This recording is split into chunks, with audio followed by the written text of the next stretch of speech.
And there you go. Okay, well, welcome everybody to this Justice for Breakfast. We're going to be talking about a number of kind of interrelated issues, prisons, police, bail, and how all of this is going down in the COVID pandemic and how we're all responding to it. We've got with us this morning 3 speakers.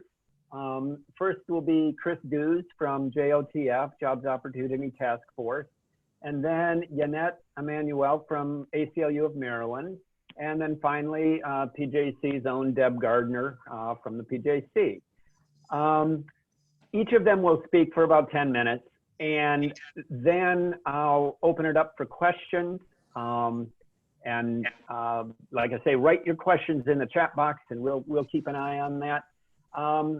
And then right before the end, about 1 o'clock, I'll ask each of these speakers to take the microphone back for a minute and talk about what we can do, what call to action, what concrete actions can people on the call take to get involved in these issues. So with that, let me turn it over to Chris to introduce yourself and take it away. You got it. Well, first of all, I guess good afternoon, everybody. My name is Christopher Dews, and I'm a policy advocate for the Job Opportunities Task Force. Our mission at JOTF, just in a nutshell, for those of you who are not already aware of our work, is to help low-wage workers advance to higher-wage jobs. And the way we do this is typically threefold: through public policy advocacy, programs and development, and lastly, research. So we give out research to the community. We have a training program. We train people. And so, of course, our investment in the criminal justice reforms that have been happening all throughout the state of Maryland is, paramount, specifically during this pandemic, where if a person finds themselves criminalized or incarcerated unnecessarily, they now come into greater contact with possibly COVID-19, and that can be incredibly detrimental. And so certain locales, PG County, Baltimore City, where you see an overabundance of policing has been very problematic for us. And so I just wanted to go into 3 different things. One, a report that was produced, and this report is going to lead into the 2 other coalitions that I wanted to talk about. So first and foremost, in 2018, we released a report called The Criminalization of Poverty, basically how to break the cycle through policy reforms to basically reduce the amount of people that come into contact with the criminal justice system unnecessarily, thanks to either being a certain race or being poor. There are 2 major coalitions that I did want to bring to the attention of everybody on the breakfast, and the first one is called the People's Commission to Decriminalize Maryland. And so this is a huge commission. It was sponsored by Open Society Institute and is full of a variety of different advocates and scholars. And so what this commission is designed to do is to simply reduce disparate impact of the criminal justice system on youth and adults who have been historically targeted or marginalized by specific state or local policies on the basis of their race, disabilities, gender, or socioeconomic status. They've broken this commission down into 5 different categories, and this is just something that I want everybody to take note of. Homelessness, so basically how are those who are homeless being criminalized? How are those who are poor, poverty, being criminalized? How are those who have found themselves in the business of sex work being unnecessarily criminalized? How are those who are youth finding themselves, even before they hit the age of 18, with a criminal record and then denied access to employment? And last but not least, how are those who are in possession of drugs in a nonviolent way, finding themselves criminalized unnecessarily? More importantly, beyond just the criminalization, how is the post-criminalization dismantling or, causing further disruptions in their lives because now there's lack of access to job opportunities and things of that nature?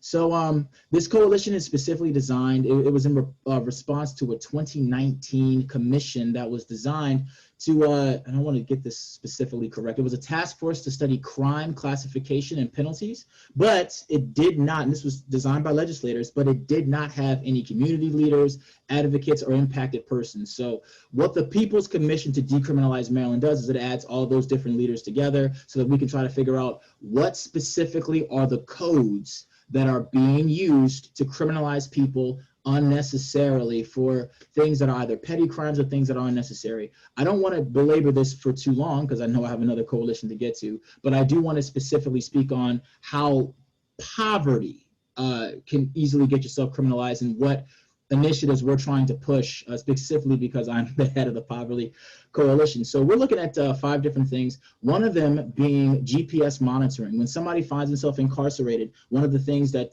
specifically during the pandemic that a lot of governments are trying to do is if somebody gets arrested, they want to release them on home detention. Well, the problem is that home detention in the state of Maryland, depending on which jurisdiction that you're in, ranges for anywhere from $10 to $17 a day, okay? Which is roughly about $75 a week. For some people, that's $300 to $400 a month.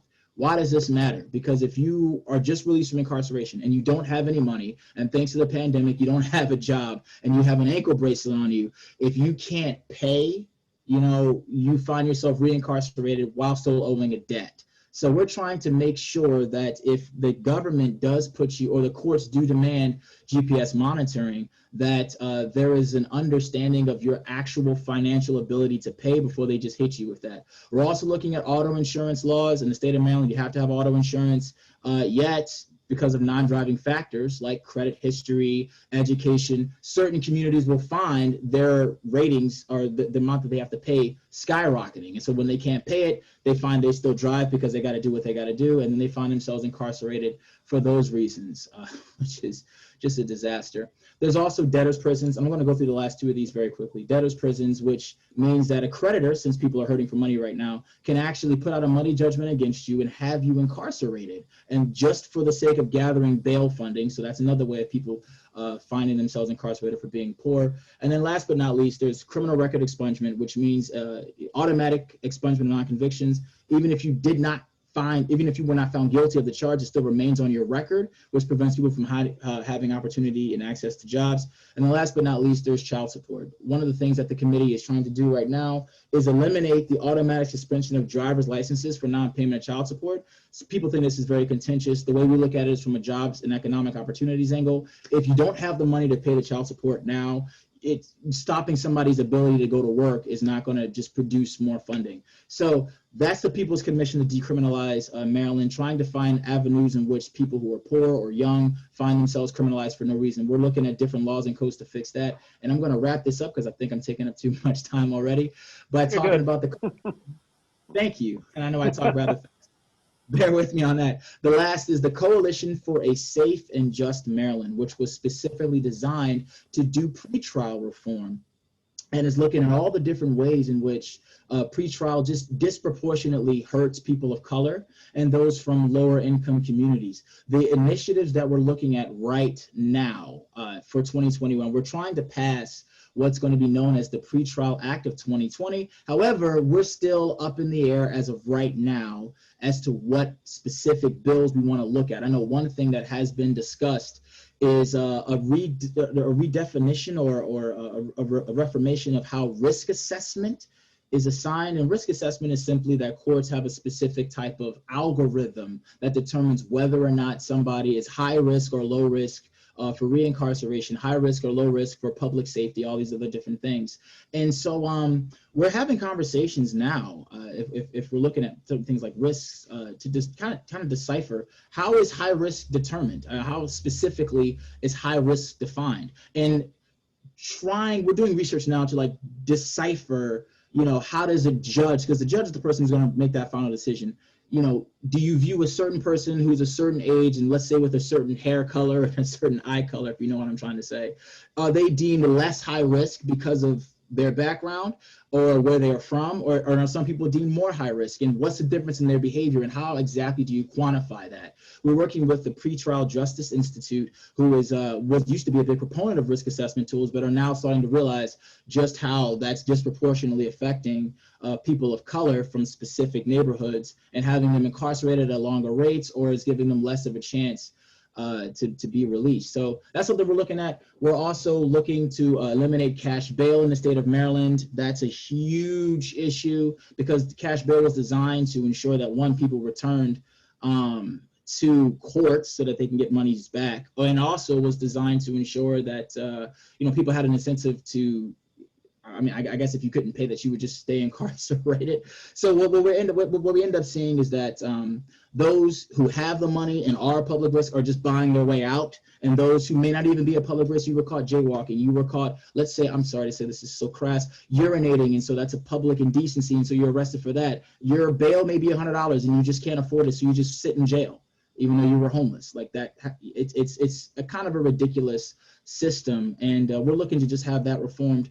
And the main thing that we're going to actually push legislation on, and this is a conversation I'm having with my bosses and members of the Baltimore Action legal team, and that is eliminating pretrial detainment for nonviolent drug offenses. This is just somebody gets pulled over, they have some stuff on them. It could be 3 other people in the vehicle with them, and they all find themselves incarcerated. Now, let's say they're all working, they all have jobs. Let's say, for example, they have car notes and things like that, and now they're just sitting in jail. They may not be awaiting their trial. Well, there's no nonviolent crime there, so there's an argument being made of should they have to just sit in detention and have their entire lives disrupted, for just, let's just say, being in the wrong place at the wrong time. So those are the things that we're looking at. Those are the 2 coalitions that I want to bring up. People's Commission to Decriminalize Maryland. They're doing a whole lot of different laws and codes and trying to re-examine them to see how we can eliminate the ones that are harmful to people and how can we reclassify some of these laws so that people don't end up in jail. And then the Coalition for a Safe and Just Maryland, which simply does pretrial reform.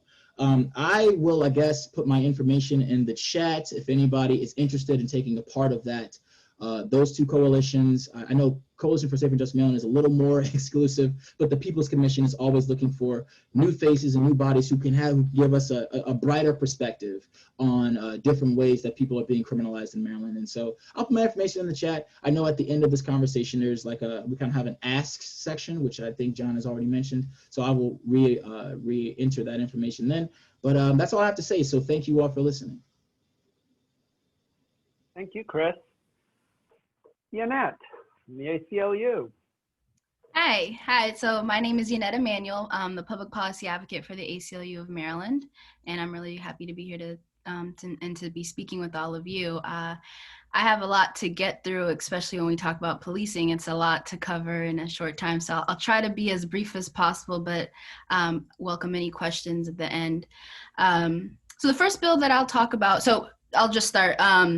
Policing, how we have a coalition of over 85 organizations that have signed on to these 5 demands. And I'm sure you, most of the folks on this call probably heard these demands. It's repealing the Law Enforcement Officers Bill of Rights, revising the Maryland Public Information Act to include public access to police disciplinary records, specifically internal investigations, removing police officers out of schools, giving Baltimore City local control, and establishing a statewide use of force policy or statute.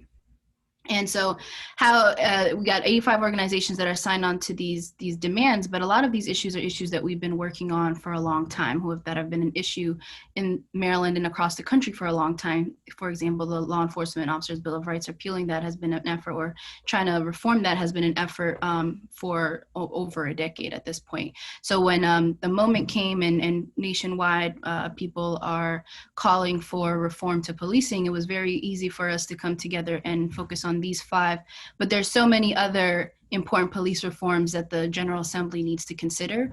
These we believe are critical because in order to fix or even begin to build a relationship between the community and policing, we need to first fix some of the structural issues and shift the power of policing from policing themselves and into the community. And so we believe that these policies are some of the ways that we can do that, but there's so many other issues that and policies that the General Assembly needs to consider, but these 5 we believe are extremely critical.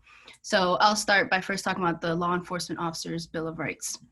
The Maryland Law Enforcement Bill of Rights creates special rights for law enforcement officers, and these rights range from expungement to disciplinary records to limits on what discipline can be imposed for certain infractions.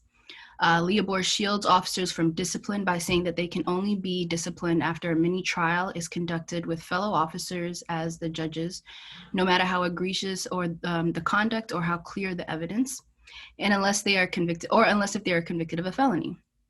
It's honestly an insane way to run a workplace, and it's no accident that the only workplace that we run this way are the ones that have the most dramatic, disproportionate, and deadly effects on Black and Latinx people. These are special rights that no other public employee in the state of Maryland has, and they're certainly not required by the Constitution. The Bill of Rights is meant to protect people from the government, not the police from accountability, especially from the people. And it is precisely because law enforcement officers have such power over people that they serve to legally kill and deprive people of their liberty that we cannot shield them from discipline. So if Leobor is repealed, officers would have the same employment rights as any other state or local government employee would. An important example of this is what Baltimore is familiar with the Gun Trace Task Force, but specifically with Officer Pinero, who's been on the force.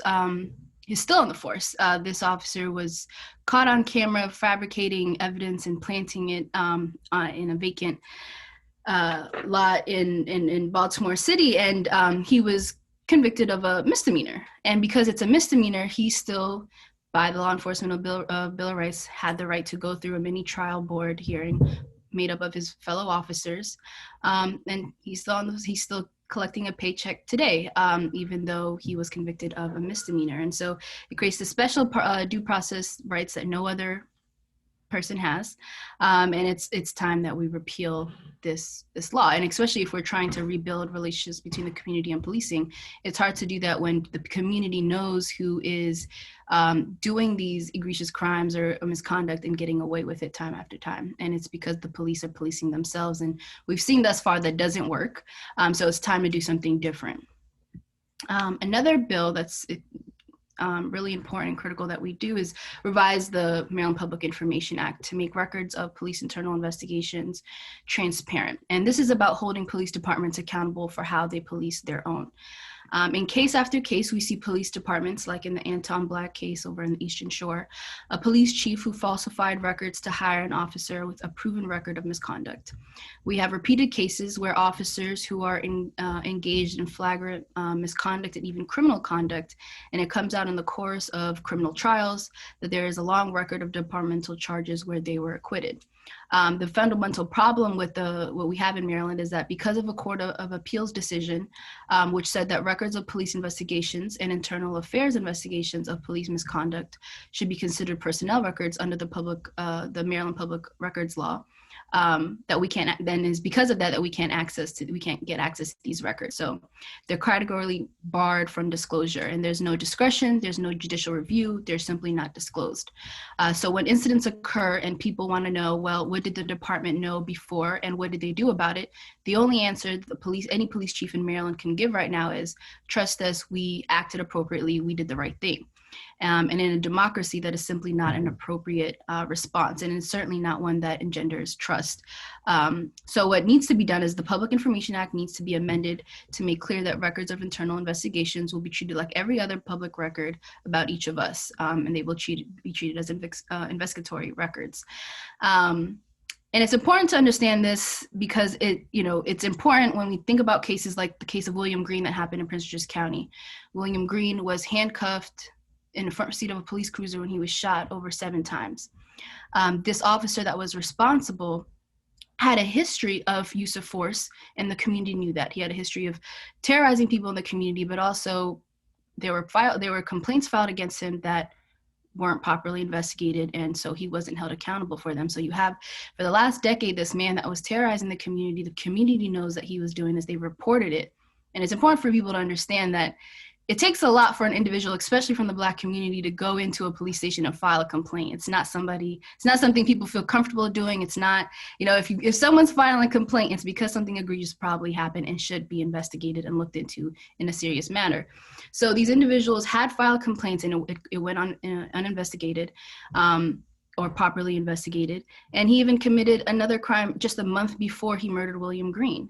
He was flagged in the early trigger warning system, and it wasn't properly followed up. There was no oversight. So you had this man on this force, and there was clear evidence that he should have not been on the force, and he was. And we see that in the settlement that came out of that case. The family received over $20 million, the largest settlement anyone has ever received, at least in Prince George's County, and I'm sure the state.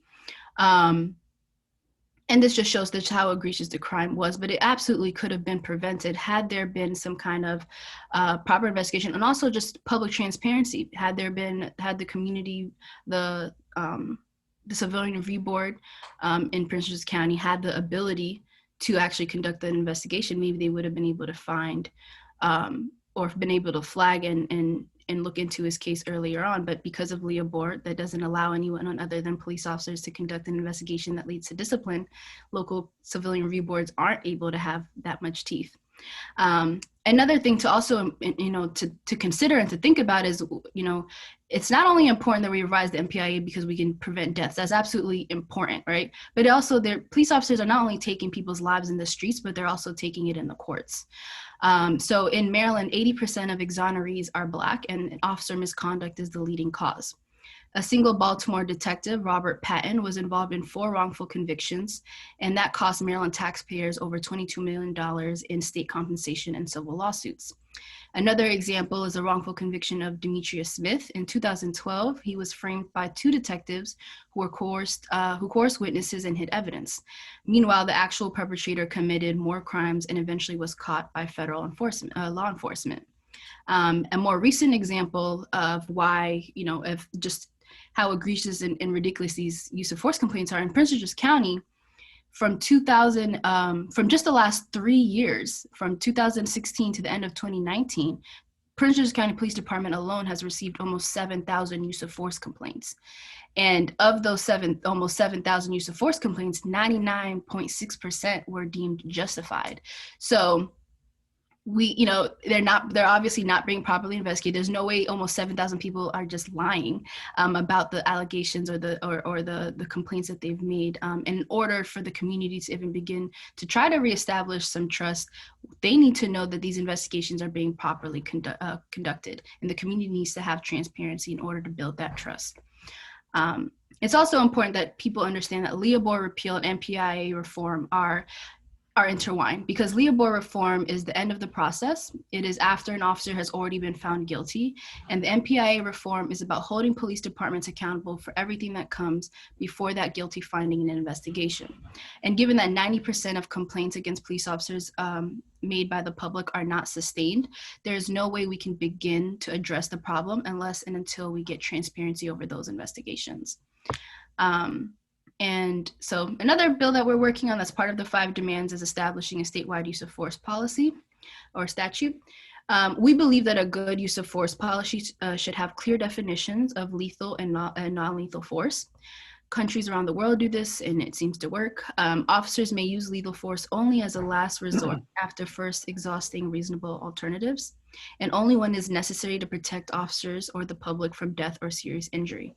And officers may use less than lethal force when it's necessary and proportionate to the goal. In addition, determining whether an officer's use of force is justified requires looking at the totality of circumstances around the use of force, including whether the officer used de-escalation techniques and whether the officer's actions increase the need for use of force. And also, officers must warn, attempt to de-escalate, and intervene with other officers who are using excessive force. In the case of Leonard Shand, a man that was also murdered in Hydesville just last year, September 27, 2019, he was obviously having a mental health breakdown, had previous experiences, negative interactions with the police department in Prince George's County. The year prior to that, he was stabbed by a police officer in New Carrollton. And here he is again, being surrounded by 10 officers. There was no mental health expert on the scene, nothing to try to de-escalate the scene. And an officer there used a flashbang grenade that he threw behind Leonard, and when Leonard moved forward after they threw the flashbang grenade, officer shot him over 44 times, saying that they believed that he was a threat because he had a quote unquote and allegedly a knife in his possession. Obviously, 44 shots is completely egregious. Like that, there's no reason one individual with alleged a knife and 10 other officers have to fire over 44 shots into this man's body. And not to mention the shots also went to surrounding buildings, could have potentially hurt some innocent bystanders as well.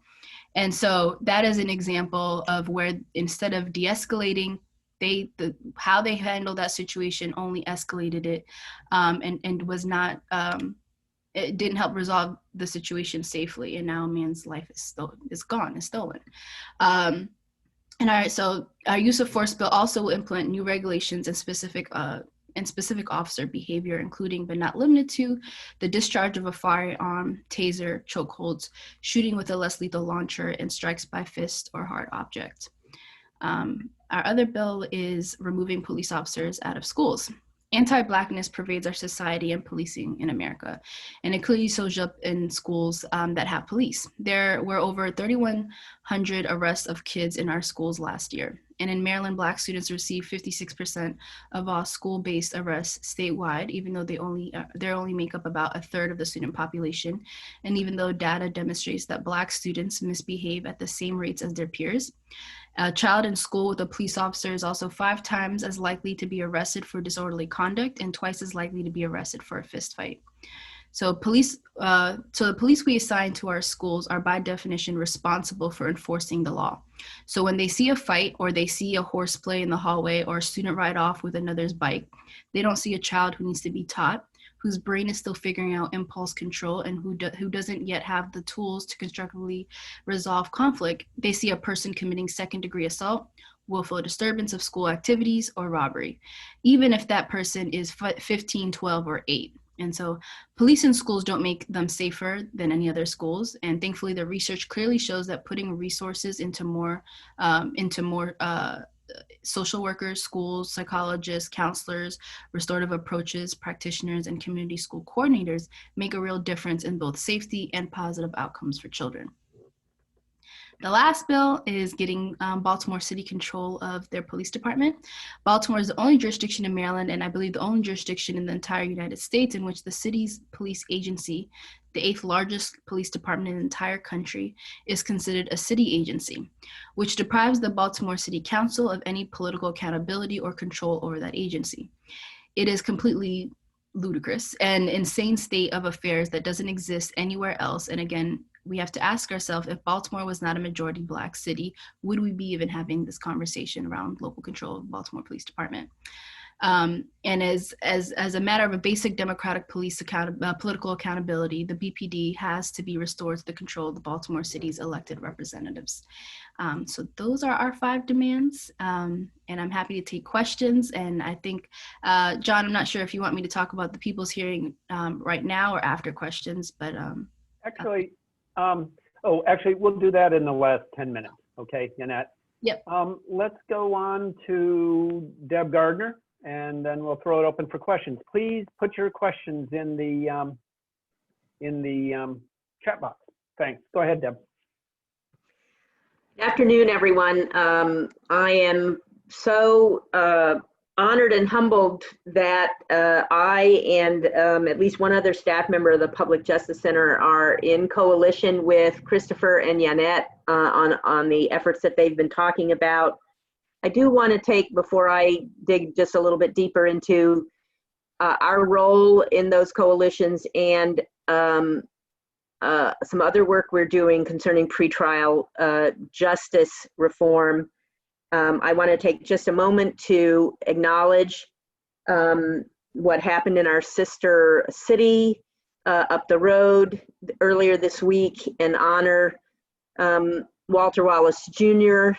No more timely example of the need for the work of the coalition that Yannette described than the entirely preventable deaths of a young man in behavioral crisis,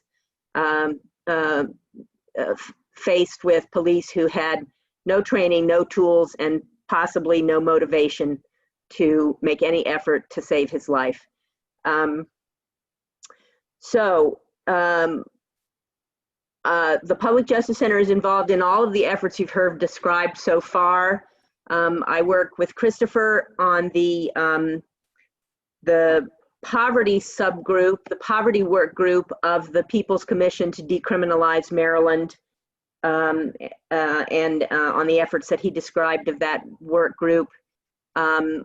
We are also involved in the coalition, the bail coalition, and I work on the litigation work group and the courts work group there. Where we are currently focused, as you know, several years ago, we shrank money bail almost to the point where we could drown it in the bathtub in Maryland. But unfortunately, our courts, through their own, in a classic move of systems analysis, our courts decided that the way they would keep almost exactly the same numbers of people in jail pre-trial in Maryland was to start holding them without bail instead, on flimsy justifications of flight risk or public safety risk. And so we are taking a very, very hard look in my particular work group of the Coalition for a Safe and Just Maryland at how to begin the process of shrinking hold without bail till we can strangle it in the bathtub. That's the goal. In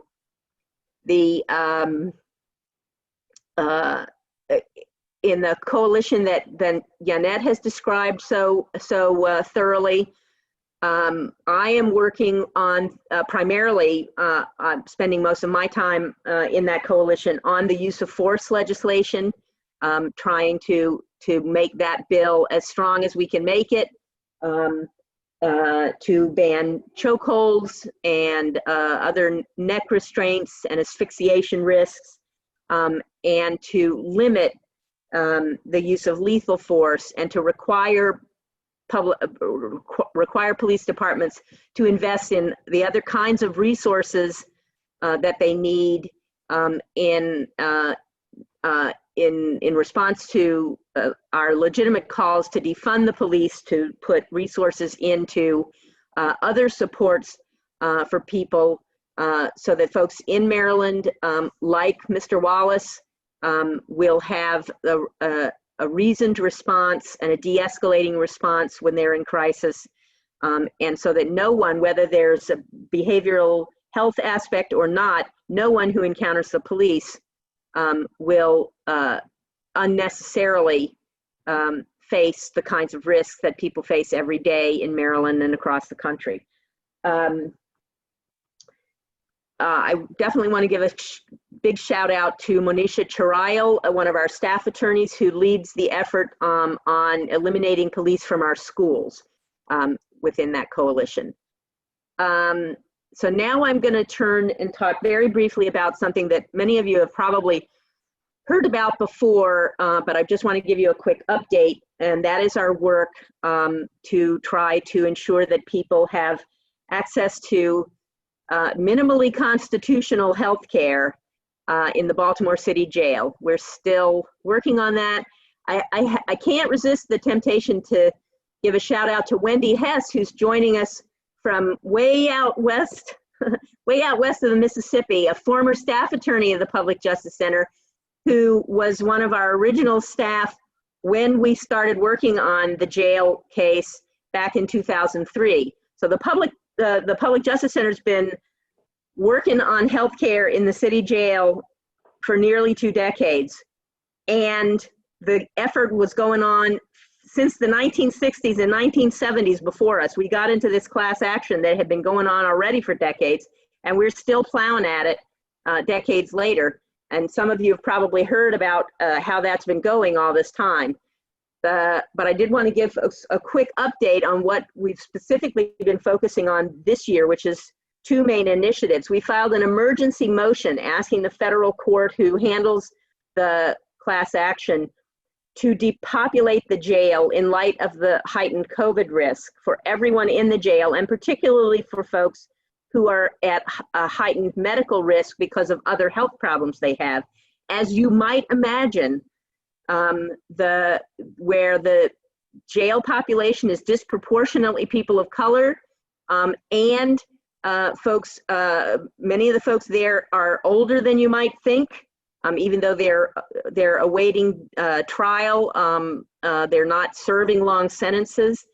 A lot of those folks, well over 20% of the population in the jail, are folks who have asthma, heart disease, high blood pressure, diabetes, and other immune compromises, and sometimes multiple health problems that put them at extremely high risk if they were to contract COVID. And as you can imagine, a A jail is kind of like a cruise ship, but only in one sense. It's the worst possible place to be in a public health crisis. It's nothing like a cruise ship in any other sense, but so we filed an emergency motion asking the court to order the defendants, including Governor Hogan, to release people from the jail, to reduce the population, get everyone who's at high risk out, and to be able to provide for social distancing within the jail by reducing the population, which we determined would be only at maximum 50% capacity. Could people possibly try to maintain 6 feet of distance from each other in dormitories and cell blocks? We met with mixed results in the sense that the court did not order depopulation. The judge shook her finger at the governor, said she wished he would depopulate, but she didn't order him to do so.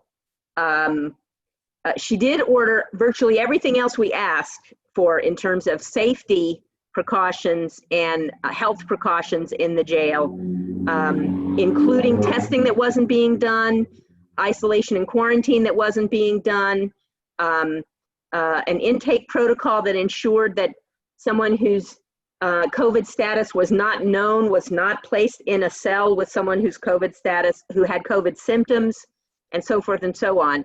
PPE for staff and for the folks who were held involuntarily, training for staff, lots and lots of things that the defendants had just really somehow not gotten around to. But unfortunately, she did not require depopulation. And so there continued to be more than 650 people in the facility in the city. And it's at 71% capacity today, but some of the cell blocks are at nearly 100% capacity, which is horrifying and ridiculous. And there have been more than 140 folks who are there involuntarily who've tested positive for COVID so far. Since they started testing, which was months after the public health emergency started, frankly. The other thing that we have worked on this year after the court ruled on that motion, and we didn't get nearly as much out of it as we were hoping, we turned to enforcing generally our consent decree, and we have a motion for enforcement pending now with the court. We have a consent decree that was approved by the court in 2016. It was supposed to be done, complied with, fantastic healthcare, new healthcare system, new healthcare record system by June of this year. The defendants have yet to comply with a single provision of that consent decree in the 4 years they were given, in the 4 years they agreed to. And so we have asked the court to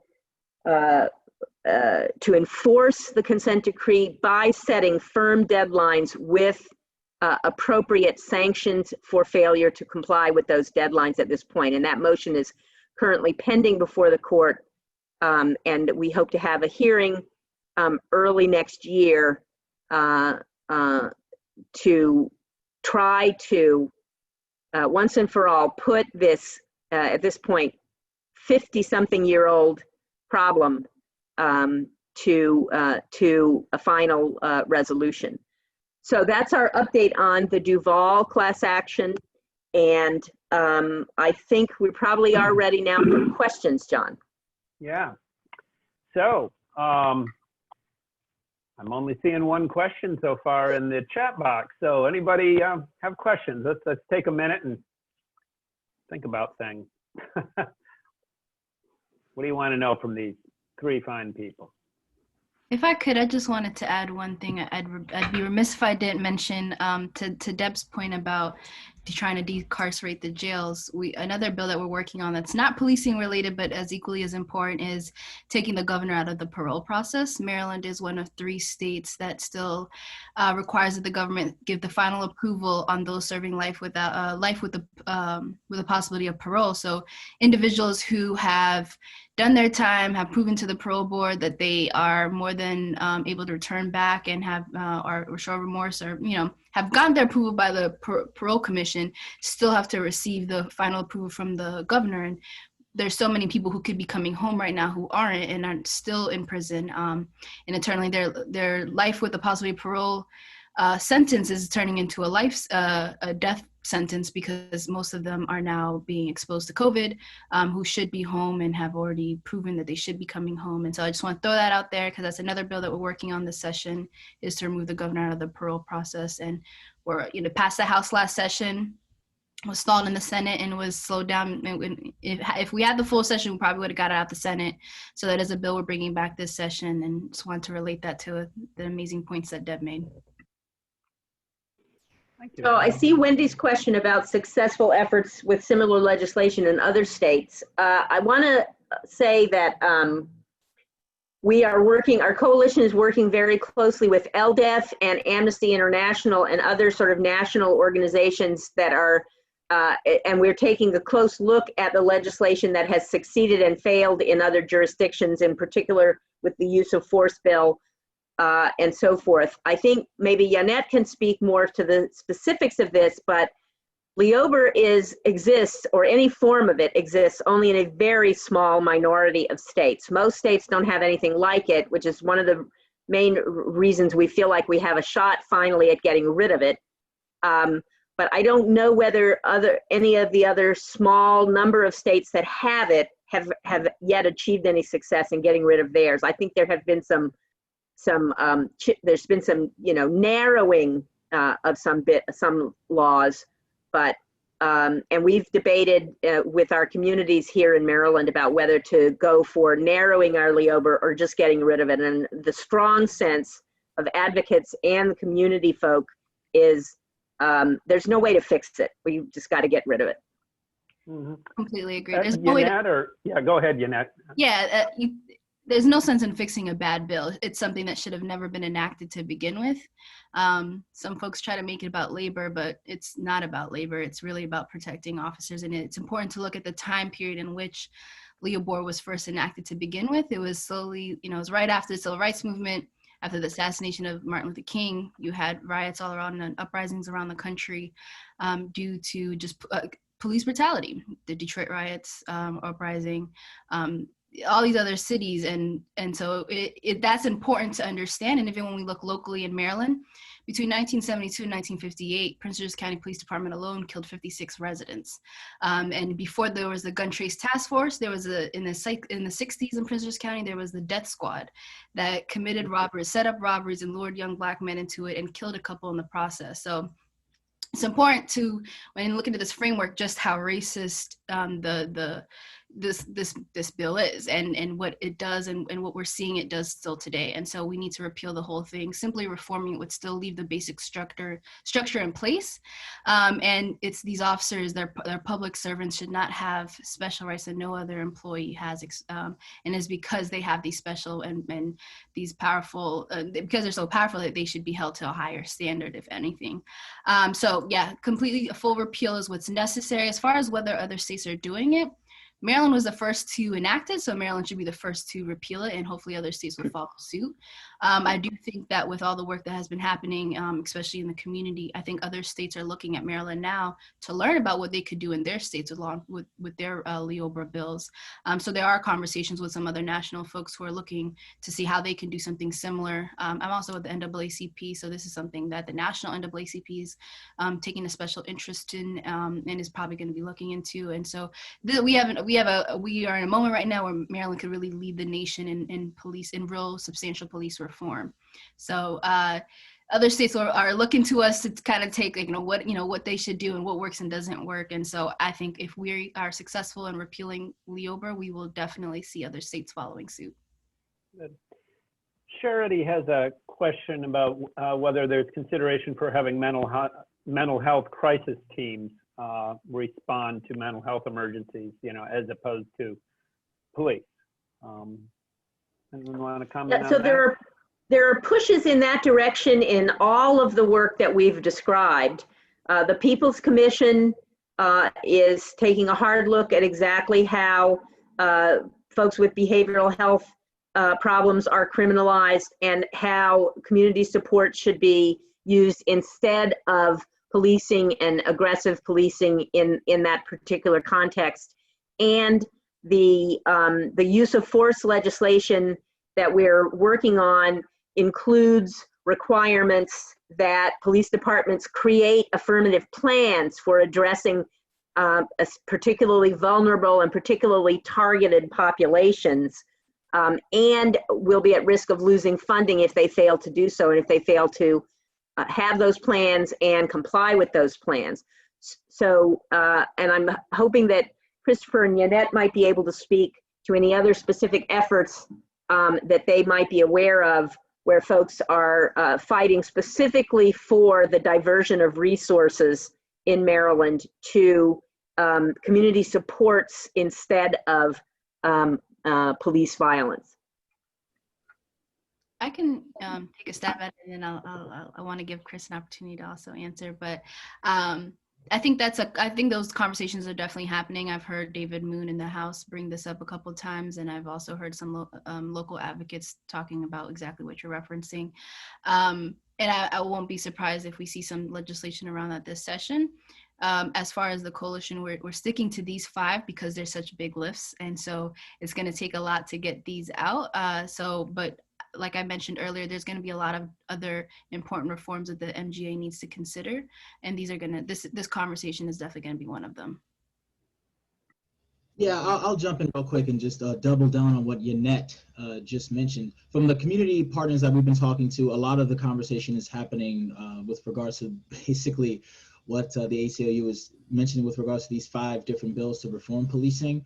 There's a lot of conversation, not from what I have known, it's just been mostly a conversation. The legislators that we've talked to, like Senator West, people on both Republican and Democratic side, it's just conversation, I guess is the best word I can say. But like, for example, I know in every conversation that we've been having with legislators, there's been the idea, for example, in Baltimore City that 25% of the budget is spent on policing. That's 1 out of every $4. And yet we still have, just to be blunt, 42-minute long wait times for the police to show up, all sorts of conversations, as Yannette has already established, of people getting just harassed, even when they have called the police themselves. So I have not specifically seen anybody pushing specific legislation to divest funding. I mean, it's been conversational, but at least the groups that I'm working with, it's been mostly conversation, but no necessary legislation. But if that does come up, I will gladly pass that information on, specifically with regards to divestment and then reinvestment in communities, because I think that's obviously the biggest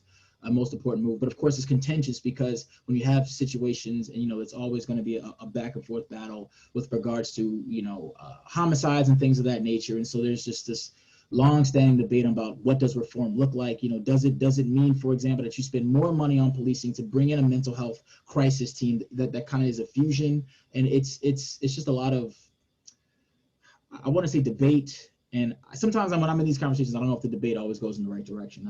I guess I'll leave it at that. Hope that at least addresses a bit of what the question was.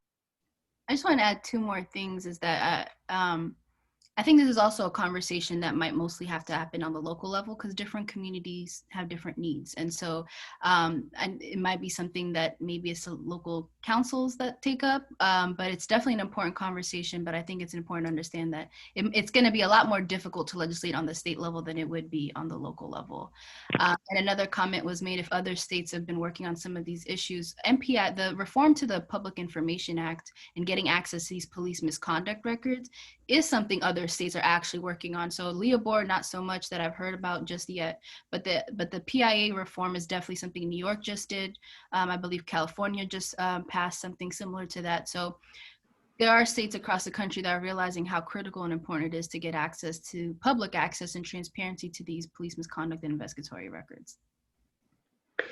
So I want to ask Christopher and Yannette if they can comment on Ann's question about the House and Senate leadership and their interest in in these issues in the coming session? We certainly have been working with particular legislative sponsors on bills, but what about the leadership? What can you tell us? Well, we know for sure that now the Speaker of the House is in full support of repealing the Law Enforcement Officers' Bill of Rights, so that's amazing. And that's great. And I think there's been a lot of increased momentum around some of these reforms, especially Leo Board, the more we have these conversations and people realize how critical it is. And there's also a lot of support for reforming the MPIA as well, especially from those who are from, like, for example, Delegate Acevero has been very vocal about the need to pass Anton's Law, which is MPIA reform. Delegate Eric Barron. There's a lot of other legislators who have long time been champions on these issues, and there have more that have been coming around the more that they learn about how these issues are interrelated and connected. So we cannot talk about Leo Board repeal without talking about the MPIA reform. And so I am cautiously optimistic that some folks will come around, especially when hearing from these directly impacted family members. And because when you hear these stories, I mean, there's so many common themes that come up, and there's a lack of use of force statute, there's the Leo Board, and then there's MPI reform. Those are the constant themes in a lot of these stories and what I'm hearing from these families. So I hope that answers your question, but it's going to take a lot more work because we need a veto majority. We need to get definitely gonna need a lot of help in the Senate, and so there's a lot of work that the community still needs to do to get some of these, especially what we call these purple districts, on board with these issues, and that comes directly from hearing from people within their community. When it comes to, very, very briefly, when it comes to the decriminalization front, we do have a lot of support from a bunch of different directions. It's just, I can't necessarily speak for leadership from what I know from my conversations, at least JLTS, I should say JLTS conversations with Senate President Bill Ferguson. Like, for example, he seems to be on board with, this is different from policing, this is specifically with prison reform and decriminalization and policies like that. There seems to be a lot of support. The problem is that the opposition tends to be the Maryland judiciary. And so they tend to fight everything from getting rid of the unit rule to automatic expungement of non-convictions, just to be clear, of non-convictions. They like to just things on the record, and so that has become somewhat problematic when it comes to things like homelessness, decriminalizing sex work. Most of those things are not openly resisted, but it's kind of like backroom conversations that end up having bills get stalled. So I guess what I'm saying is, on the surface, when it comes to all these different decriminalizing issues of decriminalizing poverty, bail reform, you have a lot of open support, specifically from the Democratic side of the aisle. But when it comes to actual legislation, you'll find that mostly oppositional lobbyists get in contact with certain legislators. I can't even speak to the amount of games that get played in that direction. So people end up backstabbing the initiatives. I'm just going to be honest, for certain aspects of policing, for example. I'm going to say this. For example, Senator Smith had some real issues last year with regards to policing and passing certain bills. So I guess the best I can say is that there's a lot of open support and then a lot of conflict. I will say our best sponsors so far have been Delegate Acevero, Delegate Moon, Delegate Lewis, Delegate Davis, in JPR as well, and Senator Carter, Senator Sidnor, people like that who are on the Judiciary is the House and on the JPR. I hope that answers the question. I know I use a lot of words, so please. When the people lead, the leaders follow. So I think the reason why we're even talking about a Leo Board repeal or any of these issues is because the people have spoken and people want reform. And so if we just got to keep the pressure on, and I think we'll see something. We just got to make sure it's we want, and in order to do that, we just need to be consistent. And so as far as what people can do, people can contact their legislators. They can work within your neighbors, your homeowners association, your PTA association, the people that you're connected to, getting them informed to these issues, connecting them people that can inform them on these issues so they know what we're working on. We're not outnumbered, we're just unorganized. So it's just, getting this information out to the people and making them, and in layman terms, a way that they can understand it and get them to reach out to their legislators. And I think that's the only way that we know works, and that's what we should be focusing our efforts on. And I think that's one thing that we have been doing, and I think we're seeing the results of that now with the support that we're getting on some of these issues. But we still need to move on all the issues, not just Leopold repeal, and MPI reform is just as important. And before we, I know we're running out of time, but Wendy had a question. I know she had to leave, as to how we stay motivated despite what the president says or what's going on across the country. And I can only speak for myself, but my energy comes from the directly impacted families that I do work with and I have the honor of working with. They keep me honest and accountable. It is remarkable seeing how they're able to challenge or channel their pain into power. They're the most honest advocates you're gonna find because they've already been deeply hurt by what's happened to them. And what they want more than anything, they don't really care about the settlement money. They care about justice because they want to make sure this doesn't happen to anybody else. So a $20 million settlement is not gonna make them go away. They want to see real reforms. They want to see real change because it's a growing family. The folks who, you know, they support each other, but it's a family they don't want other people to join. It's not a family that you want to be in. And so that is what drives me. That's where I get my energy from, is these families and just, you know, they seeing how their courage and their dedication is all that I need. It's my coffee. So that is where I get my inspiration from.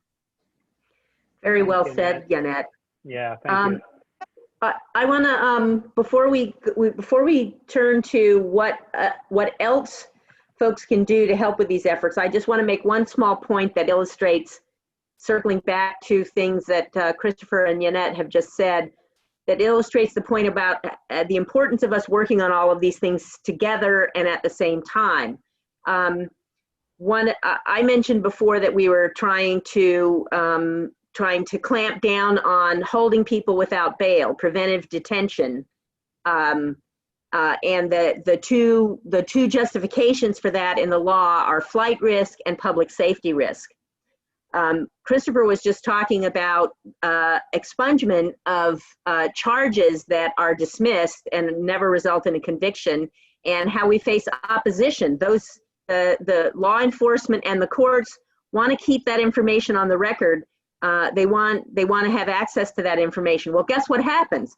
Judges look back at prior charges that were dropped, that never amounted to anything, that were bogus to begin with, and use that as the justification to say they're going to hold somebody without bail now on some charge that's probably going to end up getting dropped also, but people are going to spend weeks, if not months, in jail awaiting trial because of this circle of invalidity and illegitimacy that's baked into what we call pretrial justice. And so that's why, it's one of the reasons why it's really important for us to be working on all of these issues and coordinating with each other to work on all these issues together. Yeah. Thanks, Deb. Let's switch to our final kind of topic is, and this is actually Charity asked this question right at the beginning, is what can people on this call, how can we get involved? What should we be doing? Chris, can I start with you? Certainly can. Okay.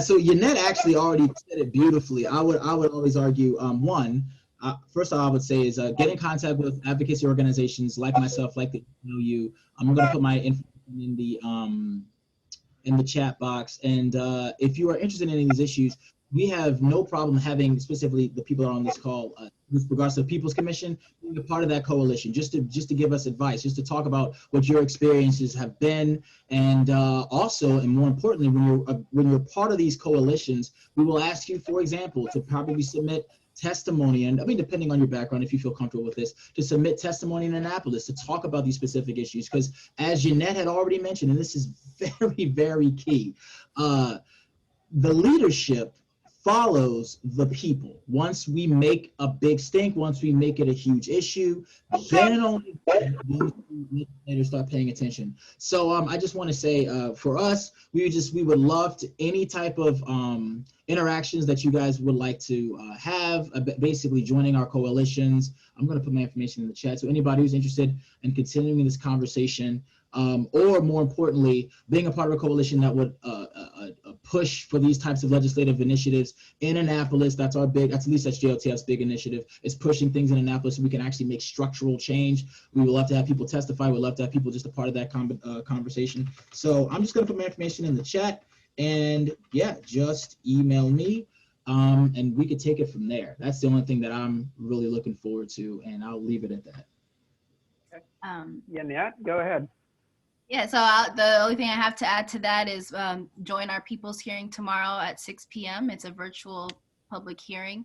You'll have an opportunity to hear more about what I talked about with these demands, but you'll be having an opportunity to kind of get some of the background context that I referenced a little bit, just about why we're in this moment. And also you get to hear from some of these amazing families that I get to work with, like the William Green family, like Corrine Gaines family, these families who are, gonna be able to tell their stories, and we're gonna connect them to the reforms that we're working on, because it's the legislator has been holding hearings in different forms from the perspective of the legislator, and we feel it's important to have a similar process, but from the perspective of the people. And so this is going to be the People's Hearing with real community people talking about these issues, and encouraging folks to get involved. It's going to be hosted by the Afro. So really excited about that. You can go to the ACLU website to RSVP. It's also all up on our Facebook. So you'll be able to join us for that. And then contacting your legislators again. And that's and really what I stress to people is everyone has a role that they can play. You use your strengths, and that's how you do it. So maybe it's phone banking. That could be something you do. Or maybe it's letter writing. You're a great writer. That's something you can contribute to the work. So using, your strengths and adding to that, to the work that's being done. And so definitely connecting with organizations, because there's a lot of work to go around, is one way, but also just contacting your legislators. They need to hear from their voters, their people in their district, that you care about these issues, and that makes all the difference. Aaron, could you put up the screenshot? There we go. Everyone, we're going to share some information on the People's Hearing coming up. Take a second. I'll also drop my information in the chat. Okay. Yeah, lastly, I just dropped a bunch of information in the chat from basically the website for the People's Commission to Decriminalize Maryland, and it'll give you all more information about that coalition, the Coalition for a Safe and Just Maryland. It's all listed there. And I put my information specifically because I know there's like 1,001 emails that people have. And so if you were looking to get invested into one of those two communities or wanted to know more about those communities, you can just email me, Christopher@jotf.org, and we can put you where you need to go. And like I said, as I'm keep doubling down on this, Annapolis is huge for us. That's how we change things around here. So if you are interested, as Jeanette said, I cannot stress this enough, phone banking, calling your legislator, contacting an advocacy organization, even if it's just the Decrim Poverty Coalition and whatever, and just testifying or just submitting written testimony. Like, we can make those things happen to try to move the ground on a lot of these issues. So that's all I have to say, and I'm going to thank you guys for your time. And I believe that the Public Justice Center is going to follow up on today's conversation with an email to everyone who registered, and we'll be sure, Becky, correct me if I'm wrong, but we'll be sure that we'll put all of this information in that email as well, all these contacts and links.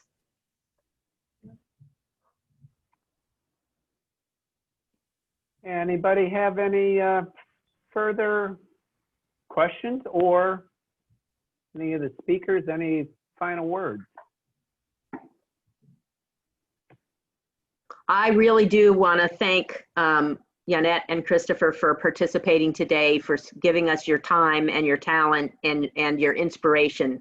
It's really wonderful to be working with you, and really wonderful to have you be able to share information about your work during this conversation. I appreciate it so much. Thank you. Likewise. Okay. Absolutely. Well, thank you to all of our presenters and to all of our audience for joining us this morning. We'll cut it off there and let you go on about your day. But thank you for joining us. No problem. Bye-bye. Thank you for having me. Thank you. Later. Bye-bye.